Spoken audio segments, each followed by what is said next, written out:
Hello, my name is Rebekah. Today I'm going to read you The Old House by Pamela Duncan Edwards, illustrated by Henry Cole.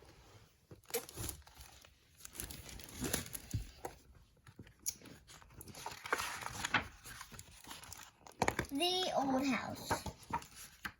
Once upon a time, there was an old house.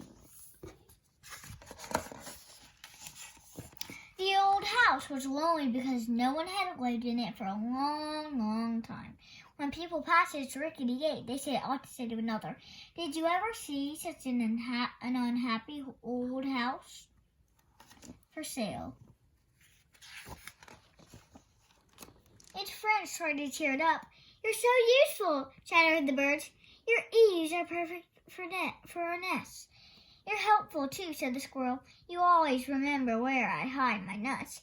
"Your yard is exactly right for us," agreed the wildflowers. "It's so pretty. What will we do without you?" "We'll love you no matter what," whispered the old oak, wrapping its wiggly arms around the roof of the old house. "It doesn't do any good feeling sorry for yourself," they cried, but it was no use. "I'm so empty inside," sobbed the old house. Sometimes people came to look at the old house, but they always went away again. "You have to be crazy to want to live in such an old heap," said one couple, "even if it is reduced in price." "What?" cried the old house in a horrified voice. "I've been reduced?" Its window shutters drooped in disgust. "Reduced. For sale." The only thing to do with that dump is to knock it down," a man sneered. When it heard these words, the old house cried so hard that its timbers became damp and musty. It began to ache in all its joints. Even its friends shivered in fright.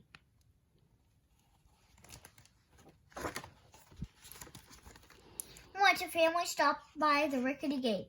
"Oh," said the mother, "I've always dreamed of living in a quaint old place like this." "We've never lived in a real house," said the boy. "Can we just go and look at it?" Just then, the old house gave one of its big, sorrowful sighs.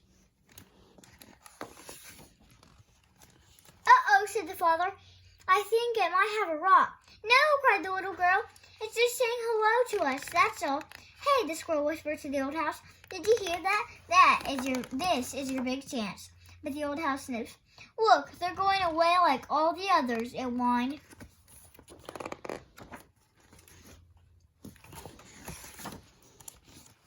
But the next week, the family appeared again. They stared at the house longingly. "Final reduction. House must be sold or will be demolished." I put a tire swing up there," said the boy, gazing at the oak. "Look at the nest," said the mother. "This house certainly shares itself with friends." "I'll pull the grass from around the wildflower," said the girl. "Then they'll be able to get the light." "Do you think the house is leaning sideways?" said the father.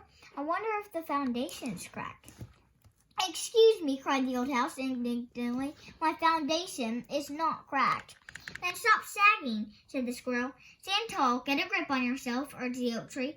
"Twinkle your windows." "Think how disappointing they're going to be," twittered the birds. "You can do it," whispered the wildflowers.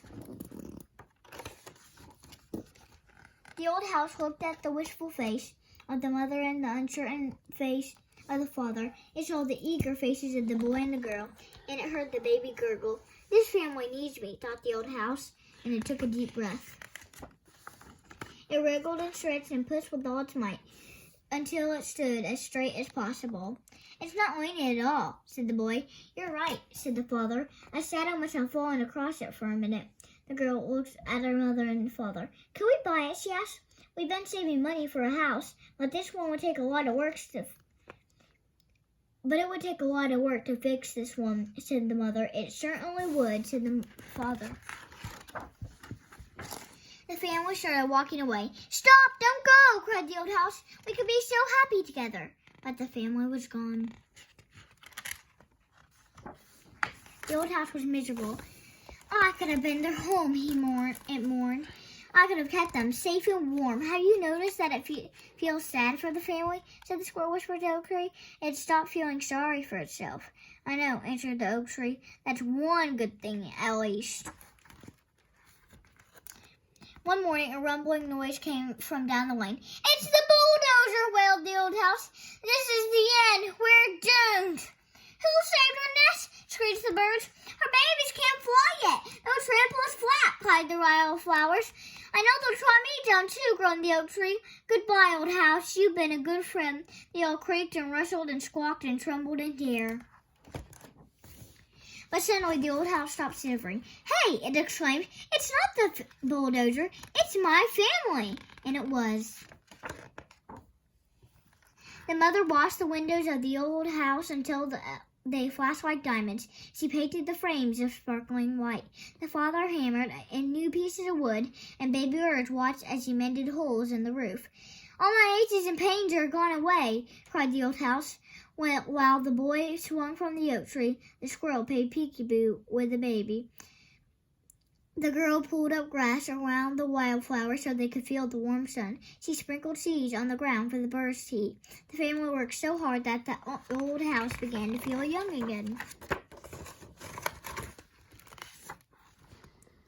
As if the old house were never, ever creaked. It did so from joy and not from sadness, for it was so filled with laughter and love that people passing its rickety gate often said to another, "Did you ever see such a happy old house?" I hope you enjoyed the book today, The Old House. Bye.